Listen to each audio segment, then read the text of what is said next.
Alright everyone, link in the description, archived of course. This is a rather surreal story, and it ties into a sort of a nexus of Trump derangement syndrome on level red. Trump has promised to reduce prices if elected by trying to control inflation. Now he's said he's going to take the reins and try to adjust the rates himself. It's not entirely clear that he'll be able to do that, but generally speaking, Trump's economic policies were not inflationary, other than the American Rescue Plan, which was necessitated by the lockdowns. Trump actually reigned over a period of very low inflation. In fact, for a couple of quarters during his presidency, we had deflation going on. The currency was actually deflating, and that means that you're able to purchase more. This spurs the economy, it hooks the economy, and it tends to balance out. And the aim is like 2%. The idea is that things cost less, so people purchase more. This stimulates the economy, economic growth at the business level. Then the inflation will necessarily rise a bit, and it sort of balances. Now, under Kamala's economic plans, which we'll be addressing later because they are batshit, you would end up with a recession. At this point, it's quite clear that under Kamala's policies, with the corporate tax rate, with the home plan that she's put forth, etc., general tax rate risings, you would end up with a recession and a housing crisis. You'd end up with another great recession. With Donald Trump, you end up with at least an attempt to uncook the economy, to reduce the inflation so that wages can pace ahead of it, therefore things cost less based on your income. So let's say you make, it doesn't matter how much money you make. People, they always don't understand this. It doesn't matter how much money you make, it matters how much you can purchase with the money that you've made. The purchasing power is really what is key. It doesn't matter if you make $1 million a year in a hyperinflationary economy, for example, because that $1 million might buy only a loaf of bread.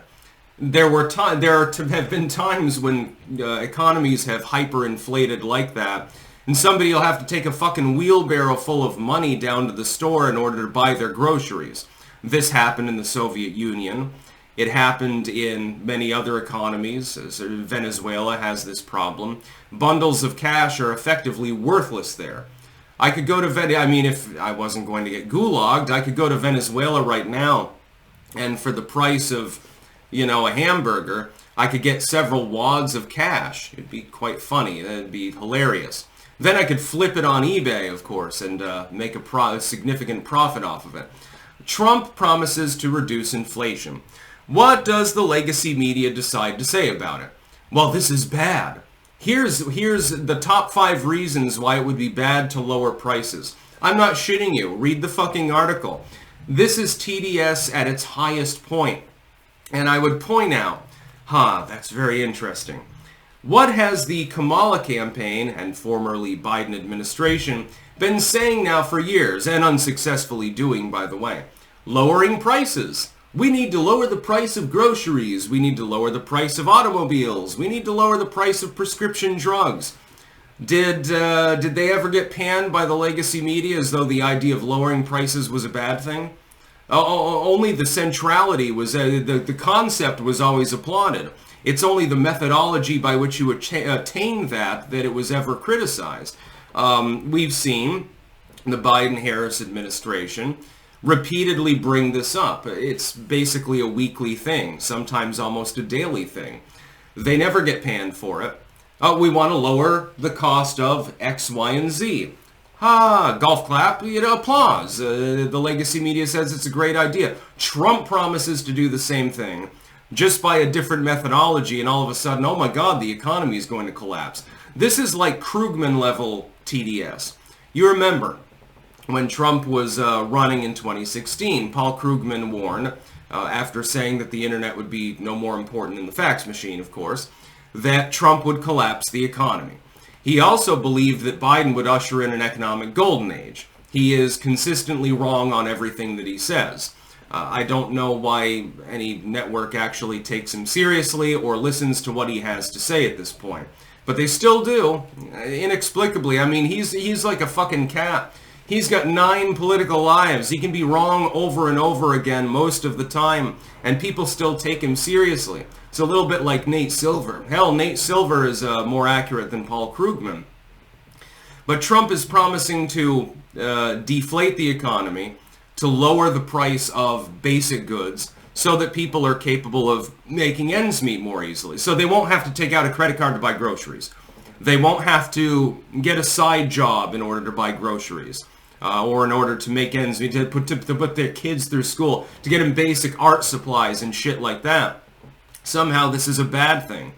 It's inexplicable. I mean, I thought that lowering prices generally was held by the average Joe public as being a good thing. I'm paying less at the store. Hey, last month I had to pay $100 to buy a basket of groceries. It's probably within the ballpark, actually, depending on where you shop. This month, I only had to pay $90. I've got 10 extra dollars. Well, I can save that, or I can put it into the economy by buying something extra. Maybe I have a cheeky nosh because North FC won 5-0, happy days, or something like that. Buy some extra hot dogs. I decided to upgrade my hot dog experience. I did have to get the tofurkey dogs last month. This month I can get all beef. Again, happy days. What's wrong with lowering prices? I don't understand. From an economic standpoint, it makes sense to deflate the economy at the moment for an extended period of time if possible. Because the prices have soared ahead so far, you need a protracted period of very low inflation. It doesn't need to be outright deflation, but very low inflation that tacks behind wage growth in order to equalize the economy to what it was before. The economy was going fairly well. Generally speaking, people were better off in 2018 than they are now. Generally speaking, not for the super rich. Of course, for the super rich, deflation is actually a bad thing. Other than them, though, every other socioeconomic rung, they were doing great under Trumponomics. Under Bidenomics, well, maybe not so much. I think that most people understand this. By the way, recent polling showing Trump with a double-digit lead on the issue of inflation and the economy in general. I'm not surprised at this. I choose to believe that the majority of the population is reasonably intelligent, is not retarded, in other words. You would have to be retarded to choose Kamalanomics over Trumponomics based on the stances that the candidates have taken. Unfortunately, most people live in an echo chamber, and so most people that I could convince with such a video aren't actually watching my channel. The algorithms on big tech have been carefully tailored to create these echo chambers for propagandistic purposes. That's about all. Peace out.